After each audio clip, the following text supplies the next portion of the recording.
The morning rush at Riverside Café had barely started, but Caroline Fletcher was already wiping down the espresso machine for the third time. Her hands moved with effortless practice. Her mind was on the unsigned permission slip for her twins' field trip sitting on the kitchen counter. Again. The small cafe on Portland's waterfront had become her whole world over the last 5 years. A refuge she'd built from nothing, latte by latte, repair bill by repair bill. "Mommy, can we have the blueberry muffins?" 2 5-year-old voices rose in unison from the corner table. Andrew and Amelia sat there in their usual spot, crayons scattered across coloring pages, dark curls glowing in the shaft of early light cutting through the windows. Caroline's heart squeezed, the way it always did when she looked at them. They were her why. The reason she got up at 4 in the morning, took double shifts, cut coupons, and learned to live on coffee and willpower. "After you finish your oatmeal," she called, forcing brightness into her voice despite the grit of exhaustion behind her eyes. Running a cafe while raising twins alone wasn't the future she'd imagined at 23, fresh out of college and dreaming of a pastry chef position at some glittering hotel. But dreams changed fast when the man you loved walked away the second things got complicated. The back door banged open. Monica barreled in, arms full of pastry boxes from the bakery down the street, curls frizzing from the damp air. "Girl, you would not believe the mess on the Morrison Bridge," she announced, setting the boxes down. "Some big corporate thing downtown. Suits everywhere. Traffic's a nightmare." She paused, studying Caroline with narrowed eyes. "You didn't sleep again." Caroline shrugged and reached for a box. "Sleep's overrated when you own a business and live with 2 alarm clocks who think 5 a.m. is morning." She slid croissants into the display case, movements quick, automatic. "Besides, we landed that wedding catering gig for next month. I have to get those lavender macarons perfect." "You need to take care of yourself," Monica said, tying on her apron. "The twins need a healthy mom, not a zombie who runs on espresso fumes and stubbornness." Before Caroline could answer, the bell above the front door chimed. She glanced up with her standard greeting on her lips, and forgot how to breathe. A man stood in the doorway, backlit by pale sunlight and the gray smear of the Willamette. Tall, broad-shouldered, charcoal suit that probably cost more than a month of her rent. His dark hair was shorter than she remembered, threaded with silver at the temples now. But the eyes, those unmistakable steel-gray eyes, they'd followed her into every nightmare and daydream for 6 years.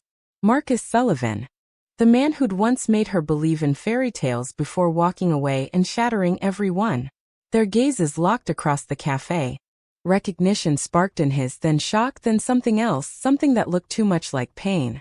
Caroline's hand shook. She almost dropped the croissant she was placing in the case. "This can't be happening. Not here.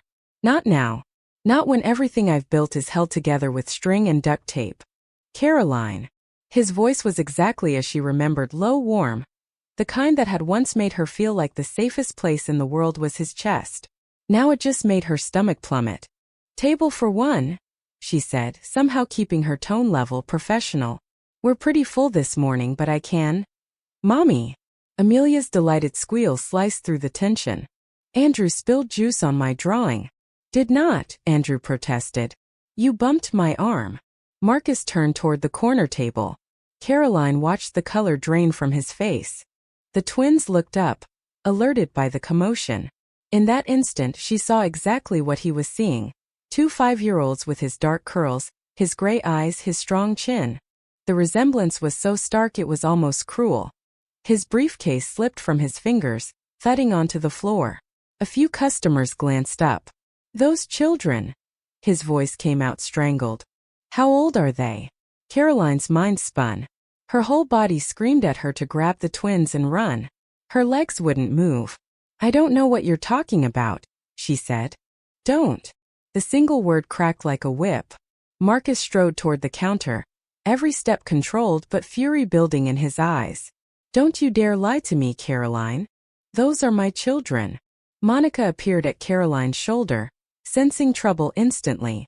"See, you okay? Should I call someone?" "It's fine," Caroline managed, though nothing was fine. 6 years of secrets. 6 years of nights alone.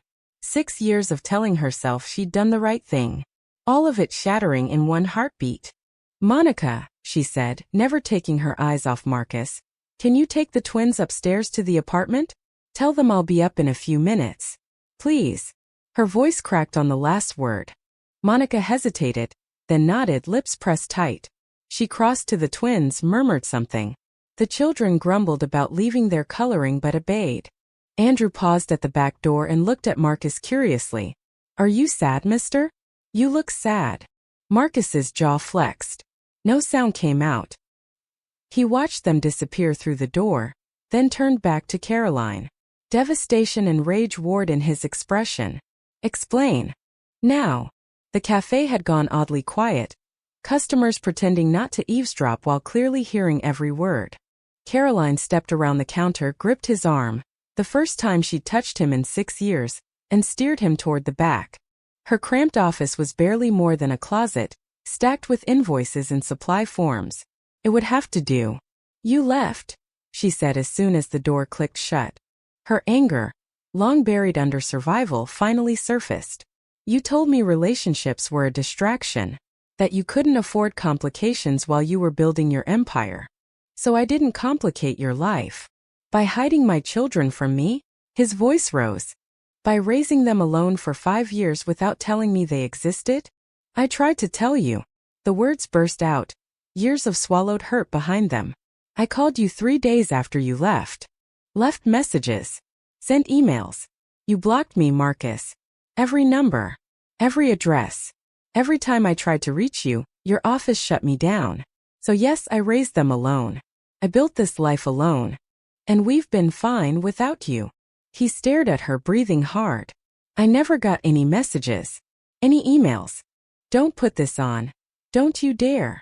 She cut him off, then stopped as something clicked into place in her memory. Victoria. His assistant back then. The woman who'd always looked at Caroline like she was gum on the bottom of Marcus's $1,000 shoes. The last time Caroline had called, it had been Victoria's clipped voice saying, Mr. Sullivan is unavailable. He's asked me to handle all his personal matters while he focuses on the merger. Victoria, Caroline said slowly. During the Sullivan Tech merger, she handled everything for you, didn't she? Phone calls, emails, all your distractions. Confusion flickered across his face. I told her to filter non-essential things so I could focus. I was juggling the biggest deal of my career. And I was non-essential. A bitter laugh escaped her. Well, congratulations. The system worked. So well, you miss finding out your own children existed. Marcus sank into her desk chair, resting his elbows on his knees. He dragged his hands down his face. When he looked up, the fury had drained, leaving something raw and shaken in its place. Tell me, he said hoarsely. Everything. I need to know everything. Their names. Their birthdays. What they like to eat. What they're afraid of. What? His voice broke. God, Caroline. 5 years. This was not the confrontation she'd rehearsed in her head on 100 sleepless nights. In those imaginings he'd been angry, arrogant, ready to fight for custody or accuse her of trapping him. She'd never pictured him shattered. Their names are Andrew Marcus and Amelia Rose, she said quietly. They turned 5 in March. Andrew's obsessed with dinosaurs and asks more questions than any human on Earth. Amelia wants to be a chef like her mama. They both stay up too late reading under the covers and refuse to eat crusts on sandwiches. They have your stubborn streak. Lucky me. Andrew Marcus, he repeated like he was trying to taste the word. Something like awe flickered in his eyes. You gave him my name. I gave him his father's name, she said. Even if that father wasn't in his life. I thought, she swallowed hard. I thought maybe someday you'd come back. That you'd want to know them. But you never did. So I stopped hoping. Marcus lurched to his feet and began pacing the tiny office, nearly tripping over a box of to-go cups. I'm here now, he said. And if Victoria intercepted those messages without telling me, I don't care what you do to her, Caroline said sharply. That's your world, not mine. He stopped facing her. It doesn't change the fact that I have children, 2 children who have no idea who I am. No, the word came out sharp, protective. You don't get to storm in and claim them like they're an acquisition, Marcus. The twins are happy. They're secure. They don't need They need their father. His eyes flashed. Like it or not, I am their father, and I am not walking away this time. From the front of the cafe came the faint clang of dishes, the murmur of voices. Monica calling something about the line at the register. Life going on oblivious, while Caroline's carefully balanced world tilted on its axis. I have to get back out there, she said, reaching for the door. We'll talk later. I'm not leaving. He stepped in front of her, blocking the exit. I will sit in that cafe all day, all night if I have to, but we are not shoving this under the rug, Caroline. Not again. Not ever. She looked up at him, a man she'd once loved with her whole naive heart, who'd given her the two greatest gifts of her life and then vanished into a world of glass towers and private jets. Now he was back like a granite tossed into her fragile peace. Fine, she whispered. But hear me. Those children upstairs are mine. I've been their whole world for 5 years. If you want a place in their lives, you will have to prove you won't disappear the moment things get hard. I will not let you break their hearts the way you broke mine. His hand closed around her wrist, gentle but firm. I never meant to break your heart, he said. And I swear to you, Caroline, I will never walk away from them, or from you again. She pulled free, pulse racing. Words are easy, Marcus. Let's see what your actions look like this time. She left him in her cramped office and stepped back into the bustle of the cafe, where she knew all the rules. Where milk steamed at a predictable temperature and customers' needs were simple and solvable.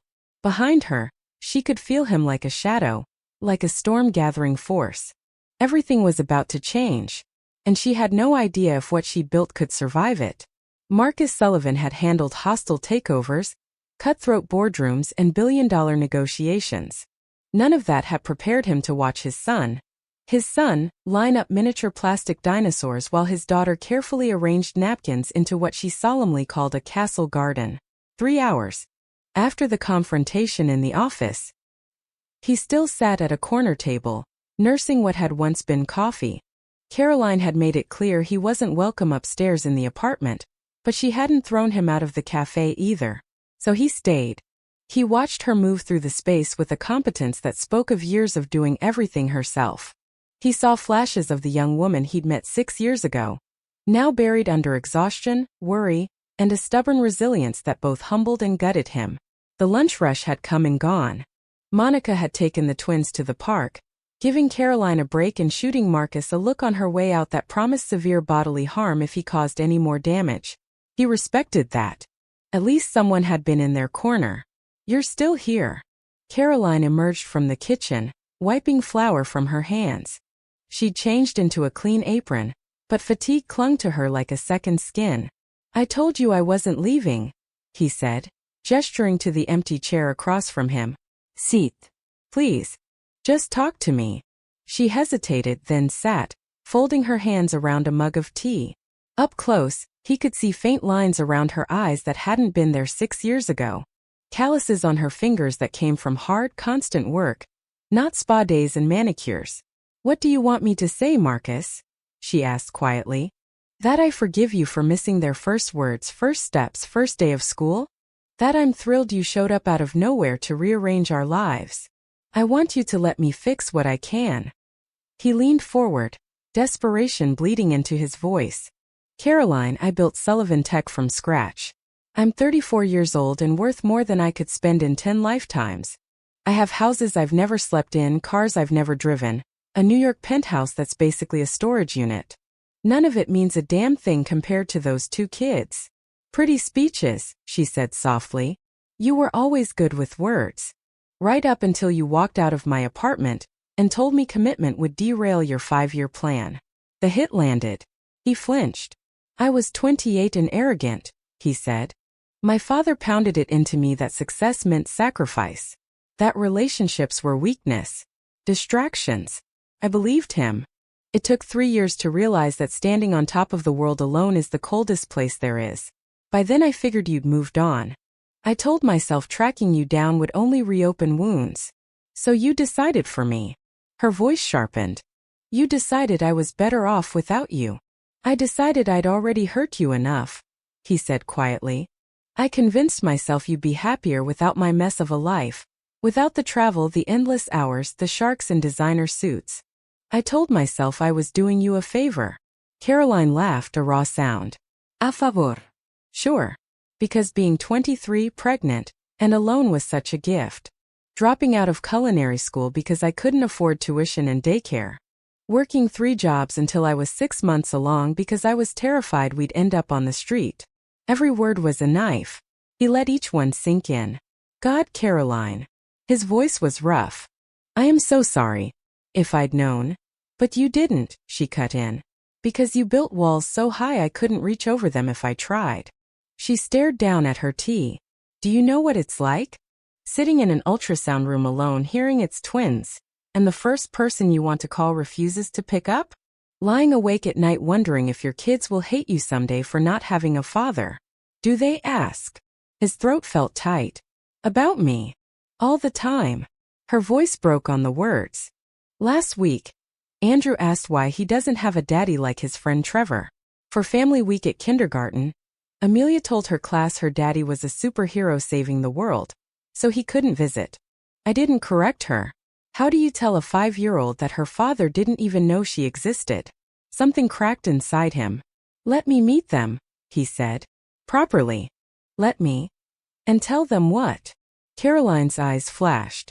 Surprise kids, here's the father who's been MIA your whole lives? They're 5, Marcus. They don't care about mergers and filtered calls. They just know every other kid has a dad at school plays and birthday parties, and they don't. Then let me be that dad, he said.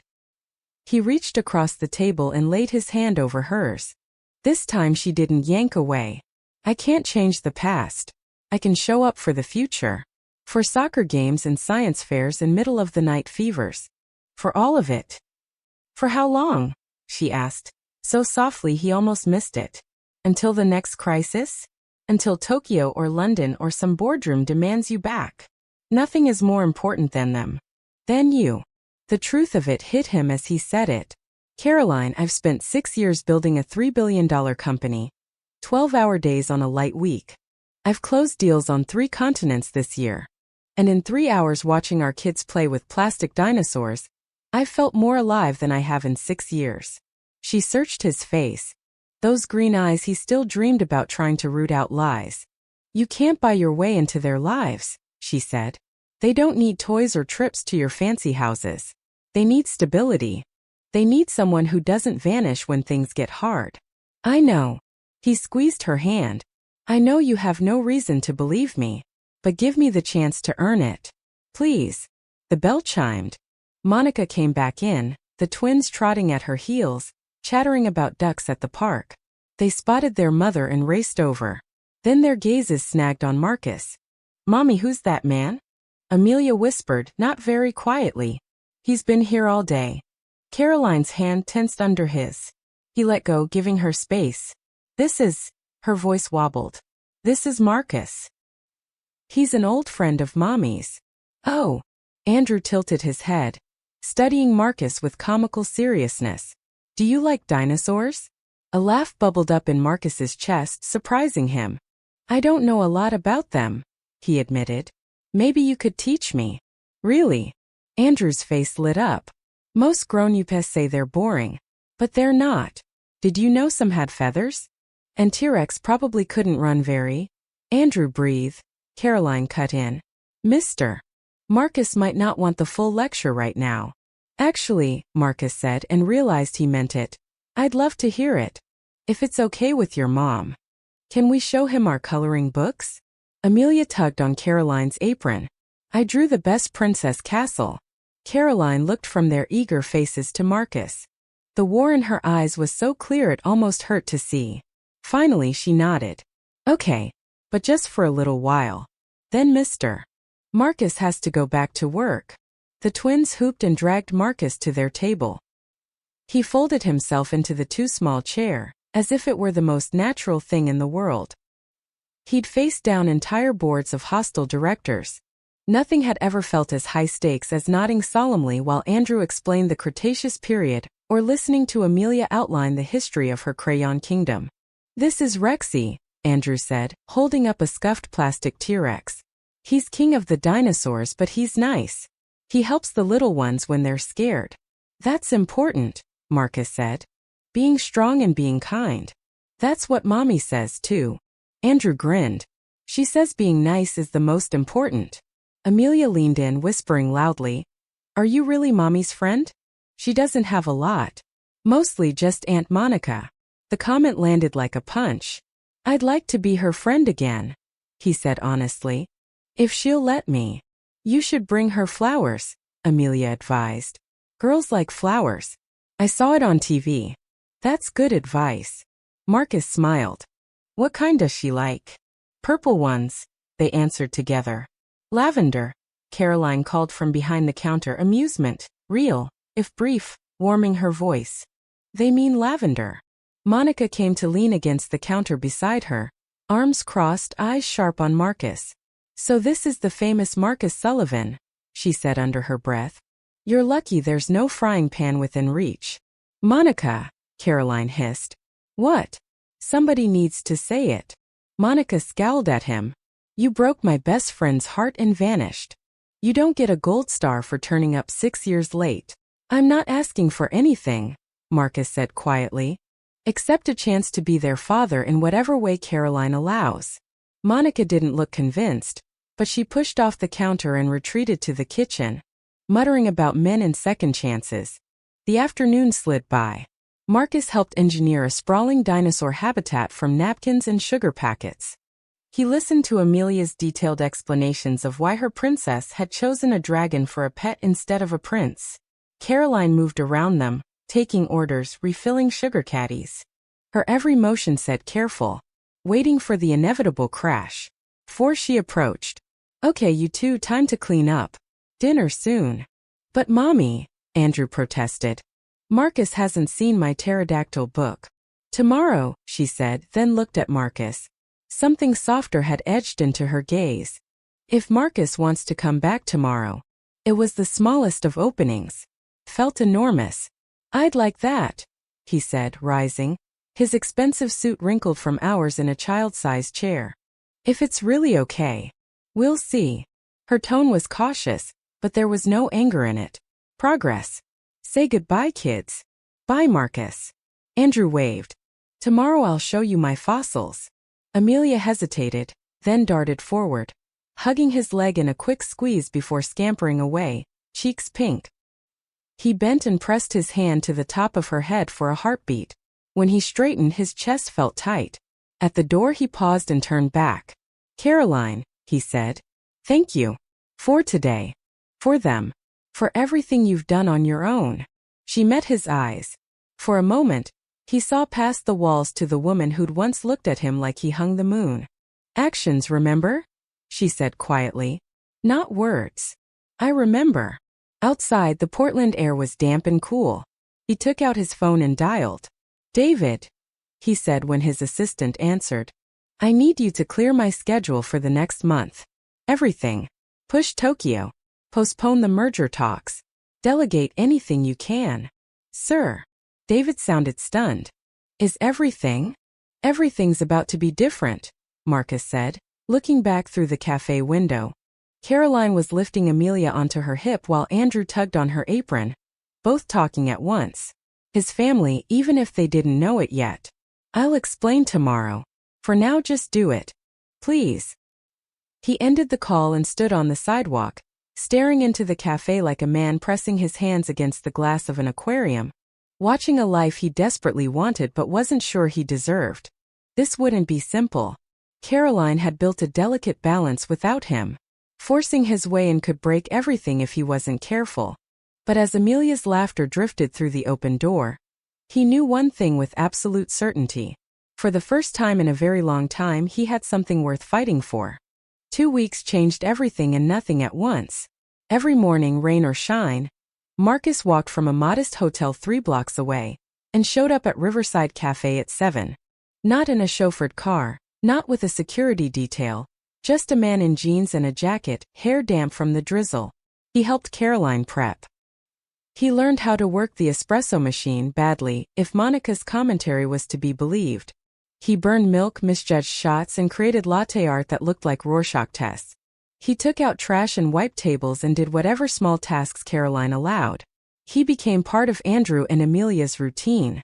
Breakfast at the cafe, storytime with Marcus before kindergarten. On afternoons he wasn't attempting to steam milk into oblivion.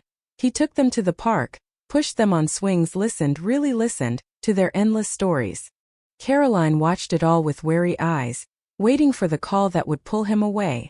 For Tokyo. For London. For whatever galaxy he normally inhabited. The call never seemed to come. "Marcus, you're scorching the milk again," she said on a Tuesday, grabbing the steel pitcher from his hands. Their fingers brushed. She snatched her hand back like she'd been burned. "You have to listen," she said, turning the steam wand back on. "The sound changes when it's almost ready. Here. It gets smoother." He leaned in to listen, closer than he needed to be. He smelled like clean soap, the cheap lavender bar she kept in the apartment bathroom, and an expensive cologne that had started to feel familiar again. "I don't know how you do this all day," he admitted. "I've managed companies with thousands of employees, but a decent cappuccino is apparently beyond my capability." "Different muscles," she said, letting a brief smile flicker. "I'd probably burn your entire company down in an afternoon." "You built this place from nothing," he said, looking around the cafe. "That's the toughest kind of business. You should be proud." She was. Hearing it from him stirred something complicated in her chest. "The twins are asking questions," she said abruptly, shutting off the steam. "About why you're here all the time. Andrew asked Monica if you were going to be his new daddy." Marcus froze. Hope and fear collided across his features. "What did she say?" "She told him to ask me." Which he did. At bedtime. With Amelia listening. Caroline's hand stilled on the counter. "I didn't know what to say." "What do you want to say?" His voice was careful, almost tentative. She opened her mouth. Then the bell over the door jingled sharply. A woman in her 60s swept in like she owned the air. Designer bag, immaculate silver hair untouched by the Portland drizzle, heels clicking on old hardwood. Her gaze landed on Marcus. Relief and irritation warred on her face. "Marcus. Thank God. I've been calling you for 3 days. The board is in chaos. Richard is threatening to." She stopped when she finally registered Caroline. Her eyes took in the flour-smudged apron, the worn-wood counters, the chalkboard menu. "Who is this?" she demanded. "Mother," Marcus said, voice going flat. "This is Caroline Fletcher." "Caroline, my mother, Patricia Sullivan." Caroline's stomach dropped. She knew that name. Every article about Sullivan Tech mentioned Patricia, the iron-willed matriarch who'd helped build the company and still terrified half the board from semi-retirement. "Fletcher," Patricia's gaze sharpened. "That name sounds familiar." Realization dawned. Her face hardened. "You're the one who kept calling during the merger." "The girl." "I wasn't a girl," Caroline said, lifting her chin.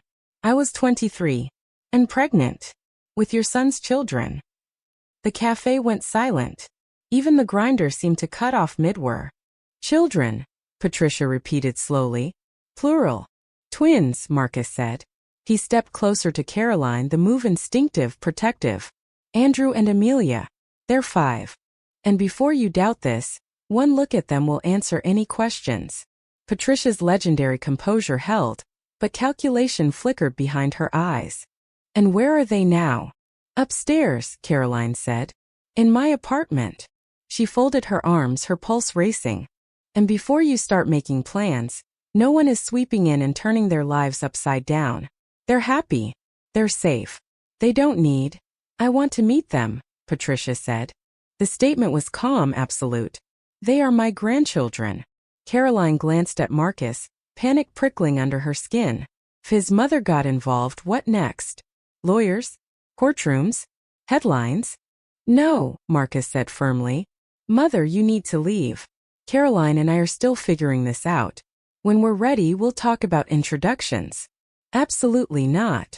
Patricia's eyes flashed. "This woman kept your children from you for 5 years, and you're defending her? How do you know she isn't after your money now? How do you even know they're—" "Finish that sentence," Marcus said coldly, "and we're done." A hush fell over the cafe. "Caroline tried to contact me," he continued. Your precious Victoria filtered her out. If you're looking for someone to blame for 5 years of missed birthdays, start there. Patricia recoiled as if he'd struck her. Hurt flickered for a heartbeat before she masked it. I see, she said stiffly. She's already turned you against your family. She gave me a family, Marcus said. One I didn't know I was missing. You raised me to believe business comes first, relationships are liabilities. Well, look where that got me. Mid-30s, richer than I ever dreamed, alone. For the first time in my life, I'm putting people first. My children.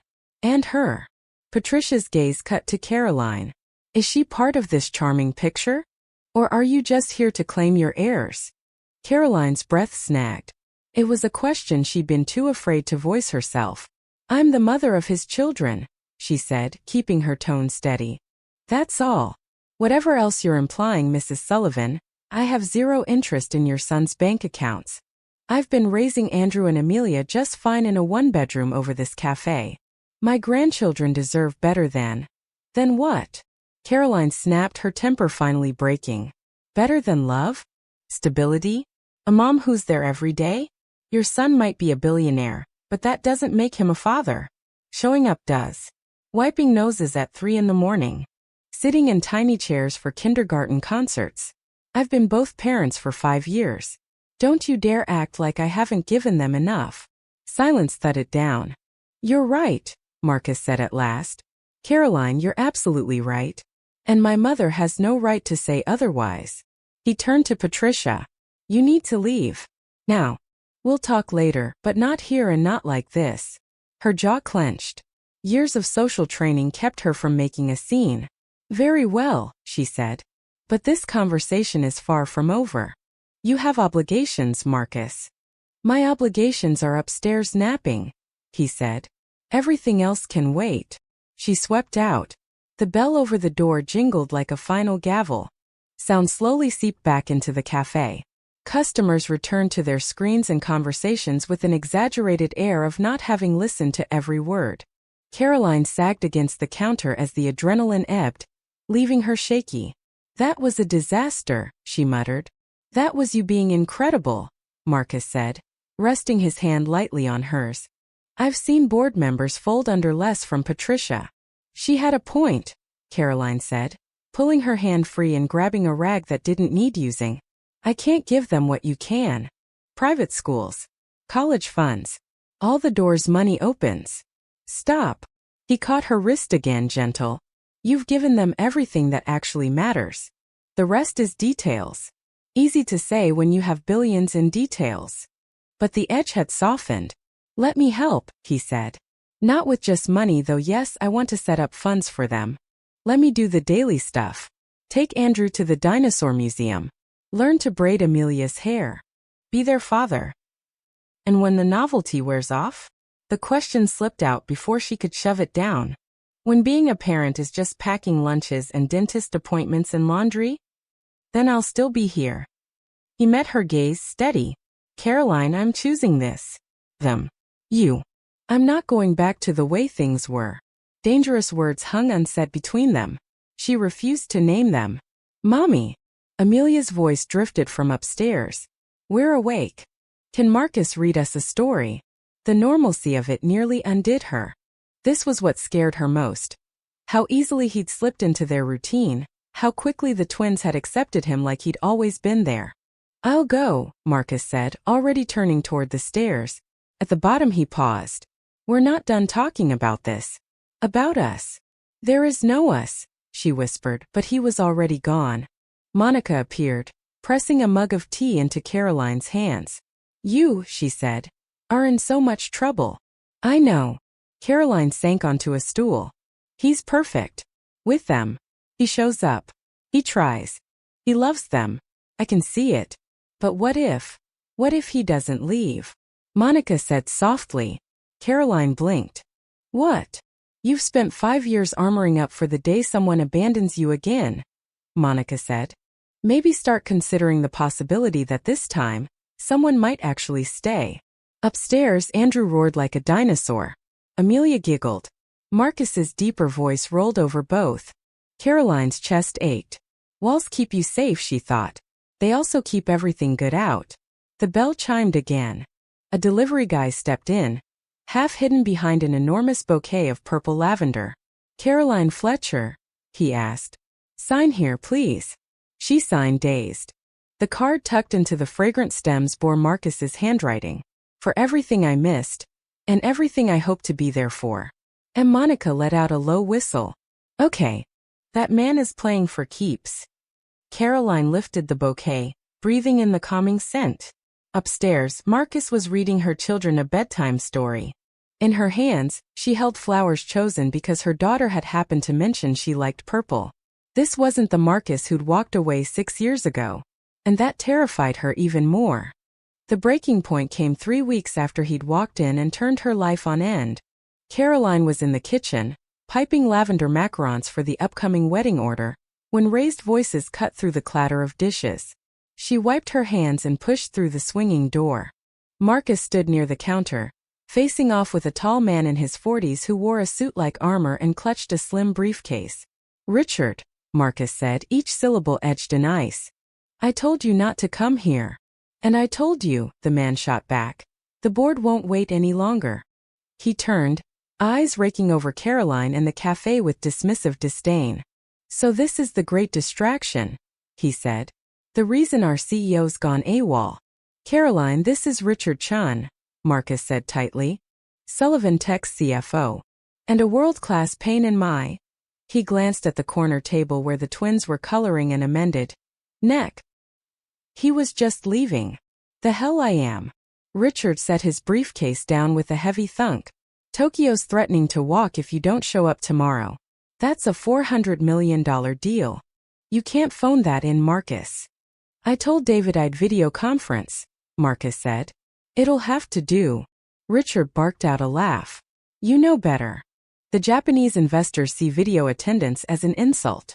You wrote that playbook. Physical presence matters, and you're ready to throw away months of work for. He gestured around the cafe with open contempt. Whatever this is. Caroline's stomach nodded. There it was. The world he came from, demanding him back. I'll call in, Marcus repeated calmly. They can accept that or not. Mommy. Amelia piped up from across the room, oblivious. Can Marcus take us to the park today? He promised to push us on the swings. The question hung in the air. Richard's eyes flicked to the twins, to their dark hair and gray eyes, back to Marcus. Oh, he said slowly. Now it makes sense. How long have you known about them? A month. And in a month you're willing to tank Sullivan Tech for some woman who hid your kids for 5 years? Enough, Caroline said, stepping forward. The protective instinct that had driven her since the twins were born roared to life. You don't know anything about my life or my choices. And you don't get to walk into my cafe and act like my children are an inconvenience. Your cafe, Richard said with a sneer. Do you have any idea what Marcus's time is worth? Every hour he spends here playing house costs us millions. But why should you care? You landed a billionaire. Collateral damage doesn't matter, right? Get out, Marcus said quietly. It was the quiet that made it dangerous. Before I forget the 8 years we've worked together and throw you out myself. You're making a huge mistake, Richard snapped, snatching up his briefcase. The board's already questioning your judgment, missing meetings, ignoring urgent issues. They're talking about your removal. And when they find out it's because of a waitress and her. They're his kids too. Andrew's shout cut through the air. He stood beside Caroline, fists balled, cheeks flushed. And you're mean, he added. My mommy's not a waitress. She's a chef. And the best mommy in the whole world. Caroline dropped to her knees and pulled him close. It's okay, baby. Mr. Chun was just leaving. No, Marcus's hand landed on her shoulder steady. Andrew's right. He faced Richard head-on. Those aren't some kids, he said. They're Andrew and Amelia Sullivan, my son and daughter. And this is Caroline, the woman who raised them alone for 5 years because I was too blind to see what mattered. Marcus. I'm not done. Marcus's facade cracked. Raw honesty poured through. I've spent 10 years building Sullivan Tech, 10 years of 80-hour weeks. Cancelled holidays, relationships sacrificed on the altar of growth. What did it get me? A ridiculous net worth and nothing that made me want to get out of bed in the morning. These last 3 weeks? He gestured toward the twins. They've been the happiest of my life. I am not losing that because some investors don't like video conferencing. Tokyo can wait. The board can gossip. You can tell them all that I finally figured out what matters. Richard stared at him like he'd lost his mind. You're serious? You're actually choosing this over Sullivan Tech? I'm choosing my family, Marcus said, his gaze locking on Caroline's. Over everything. Richard's expression went cold. Then I'll see you at the emergency board meeting next week. They're voting. And after this stunt, I don't like your odds. He walked out. The bell over the door chimed a bright, mocking farewell. The silence that followed felt heavy. You have to go to Tokyo, Caroline said at last, voice low. You heard him. They'll remove you as CEO. Sullivan Tech is your life's work. Was, Marcus corrected. He turned fully toward her. Caroline, I meant what I said. I believe you. Her voice shook. Right now. But what about 6 months from now when you resent me? When the twins ask why Daddy isn't CEO anymore, and I have to tell them it's because of us. You are not destroying anything, he said fiercely. You're giving me something I didn't know I wanted until I had it. He grabbed her hands, holding them like an anchor. I was miserable and too stupid to see it, he said. Then I met you and suddenly there was light in my life. Terrified me. So I ran back to spreadsheets and quarterly reports, where nothing could hurt me. Let me finish, he added when she opened her mouth. When I saw Andrew and Amelia that first day, everything snapped into place. Like my whole life had been slightly out of focus and suddenly I could see clearly. These 3 weeks, learning what they like for breakfast, hearing about their days braiding Amelia's hair badly. They've been the best weeks of my life. And yes, it's them, but it's also you. His voice softened. I never stopped thinking about you. I told myself it was just guilt. It wasn't. Don't, she whispered. Don't say something you can't take back. The only thing I regret is leaving you, he said. I thought I was being noble, sparing you my chaos. The truth? I was a coward. I was falling in love with you, and I didn't know what to do with that. She whispered. He smiled faintly. I fell in love with you 6 years ago, Caroline Fletcher, and I never stopped. Finding you again, seeing the life you built, the mother you are. It hasn't changed that. It's just made me fall harder. This is crazy, she said, but she didn't pull away. People don't. You've been here 3 weeks. Some people don't, he said. Ido. He lifted his hands to her face, cupping her cheeks. His touch was careful, reverent. I know you have every reason to doubt me, he said. I know I have to prove this with more than speeches. But I'm not going anywhere. Not to Tokyo. Not back to New York. Not if it means losing you 3. Fire me. Hate me. Make me earn every inch back. I will. I'm staying. Mommy. Amelia's small voice cut through the moment. Caroline blinked and realized tears were streaming down her face. Why are you crying? Amelia asked, tugging on her apron. Are you hurt? Happy tears, Caroline said, swiping at them. Sometimes grown-ups cry when they're happy. Are you happy? Andrew asked, appearing at her other side. Brows knit in that same serious expression Marcus sometimes wore. She looked at Marcus. A man who'd broken her and was now offering something terrifying and beautiful in return. A man willing to lose everything for a second chance. I don't know yet, she said honestly. But I think I might be. Marcus let out a shaky breath that was almost a laugh. I'll take might be, he said. And work my way up to definitely. Monica emerged from the kitchen, eyes suspiciously bright. Well, it's about damn time, she muttered, then jerked her chin at the twins. You going to tell them or am I? Marcus dropped into a crouch so he was eye level with the kids. Hey, he said gently. Remember how you asked why you don't have a daddy? Both nodded. You do, he said. You always have. You just didn't know. It's me. I'm your dad. 2 pairs of gray eyes, his eyes went wide. I didn't know about you before, he continued, voice thick, because some grown-up mistakes got in the way. But I know now. And I love you more than anything.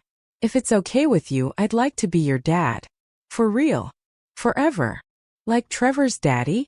Amelia whispered. He comes to school and everything. Exactly like that, Marcus said. I'll come to school and parks and anywhere else you want me. If you'll have me. Andrew considered this gravely. Will you teach me more about dinosaurs? Every day if you want. Okay, he said simply. You can be our daddy. Amelia launched herself at him, arms flung around his neck. I knew you weren't sad anymore, she said into his shoulder. I told Mommy you just needed a family. Marcus's arms wrapped around both children. His shoulders shook. When he looked up at Caroline, his eyes were wet. She was right, he said. I needed you all. The storm Caroline had been bracing for hit the following week. The board meeting was ugly. News had already leaked. Reclusive billionaire CEO discovers secret family in Portland Café. The tech media devoured it. Marcus refused to leave. He appeared on the video call from Caroline's small living room above the cafe. Tie off, sleeves rolled, Andrew and Amelia coloring quietly at the coffee table in the background. Richard led the push to oust him, listing missed meetings, delayed deals, investor unrest. When they were done, Marcus laid out his proposal. He would step down as CEO. He would remain as chairman of the board, focusing on long-term strategy and major deals, working remotely from Portland. Day-to-day operations would go to the current COO, Jennifer Martinez, a brilliant executive who'd essentially been running things for 2 years. Sullivan Tech will be fine without me in the office every day, he told the board, calm and steady. Better than fine. Jennifer is more than capable. But my children only get one childhood. I'm not missing another moment. The vote was close. In the end, pragmatism won. Marcus's strategic brain and connections were too valuable to lose altogether. They accepted his terms. Richard resigned in protest 2 days later. 2 months after walking into Riverside Café, Marcus stood in the cafe kitchen at midnight, dusted in flour, helping Caroline perfect a new batch of lavender macarons for the expanded catering menu. There was buttercream in his hair from Amelia's enthusiastic help earlier. His expensive watch was dotted with sugar. You know, Caroline said, piping neat circles onto parchment. You could have kept it. The title. The corner office. All of it. I kept what mattered, he said simply. He slid an arm around her waist. She leaned into him automatically now, the contact easy and right. I never imagined I'd find more satisfaction in getting your macarons exactly right than in nailing a quarterly earnings call, he added. Liar. She bumped his hip. You burned 3 batches today. I find satisfaction, he corrected, in watching you get them exactly right while I heroically volunteer as taste tester. He kissed her temple. Soft and lingering. Among other things. She turned to face him, hands braced on his chest, seeing the future in his eyes. It wasn't the polished fantasy she'd once pictured. It was Messier louder realer. I love you, she said. The word still felt terrifying and exhilarating on her tongue. Even though your macaron skills are questionable at best. I love you too, he said, smiling. Even though you're a tyrant in the kitchen. Mommy. Daddy. Andrew's voice floated down from upstairs. We had a bad dream. Marcus's smile turned wondersoft at the title. Daddy. It never got old. I don't think I'll ever stop loving that, he murmured. Good. Caroline linked their fingers. Because you're stuck with us now. All the nightmares and school projects and chaos. Perfect, he said, following her toward the stairs. I wouldn't have it any other way. 6 months later, Caroline Fletcher became Caroline Sullivan in a small ceremony held in the cafe she'd built and refused to abandon. Monica stood beside her as maid of honor. Andrew, solemn in a tiny suit, took his role as ring-bearer deadly seriously. Amelia scattered flower petals down the aisle, pausing halfway to wave at Marcus and nearly dropping her basket. Patricia Sullivan attended, stiff at first, then gradually thawed by the sight of her son actually happy, and by 2 determined grandchildren who refused to let her sit in the corner unbothered. Marcus became a silent partner in the cafe, funding an expansion while loudly insisting on quality control of all new pastries. The catering side grew. Caroline hired more staff. For the first time, she wasn't carrying everything alone. Andrew's dinosaur obsession deepened, aided and abetted by his father. Their living room became a small museum of models and books. Amelia spent weekends in the kitchen with Caroline, apron dragging, flour in her hair, announcing plans to open Princess Amelia's Bakery someday. Sometimes, late at night, when the twins were asleep and the chairs were stacked, Caroline would pause in the doorway from the kitchen and watch Marcus at a corner table, laptop open, reviewing reports. His new office. He'd look up, sensing her, and his smile would be warm and private, meant only for her. She'd spent 5 years proving she could do it all alone. She'd believed strength meant never needing anyone. She'd been wrong. Real strength, she'd learned, was opening the door again, letting someone in, risking her heart and trusting that this time, the person standing beside her wouldn't run. That happy endings weren't just for fairy tales.